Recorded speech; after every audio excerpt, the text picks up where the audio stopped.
Estamos chegando aqui no Porto de Algeciras. Aqui é a entrada dos caminhões, mercadoria, essas coisas.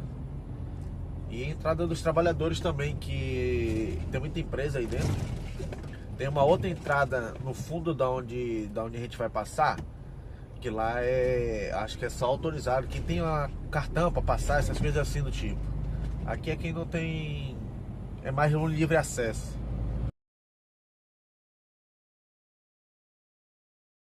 Tá vendo essas empresas aqui do lado? Esses prédiozinhos são tudo escritório, armazém.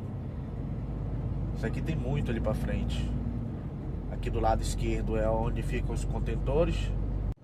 Olha só, aqui do lado direito é onde fica a lancha apreendida, né? Isso aí com certeza é dos tráficos, essas coisas, né? A outra entrada que eu falei pra vocês fica no fundo aqui, ó, dessa rua. Aqui já é um parque que tem aqui pra criança, que fica bem em frente ao porto. Vamos andar mais ali na frente, já mostro pra vocês. A gente não vai dar pra pegar bem, mas vai dar pra mostrar. Já nessa rotunda aqui. Aqui fica a polícia. A outra entrada é virando aqui à direita, ó. Tem uma outra entrada aí, que aí acho que é só quem é credenciado, creio eu. Agora a gente vai seguir ali pro Parque 5. Já temos reboque para levantar.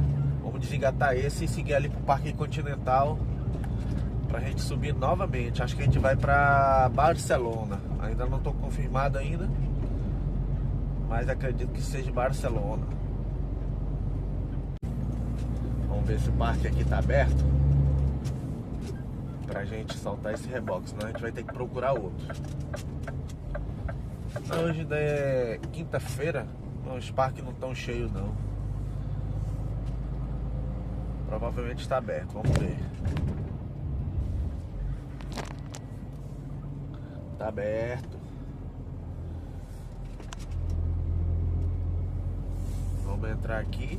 É tudo automático, não precisa a gente parar. Só ler a matrícula e já vamos. Já leu a matrícula. Agora vamos embora. Vamos soltar esse reboque. Agora a gente vai soltar o reboque, desengatar ele aqui. Vamos travar primeiro ele. Tirar foto para mandar para a empresa. Travado. Baixei. E agora a gente vai tirar foto para enviar para a empresa.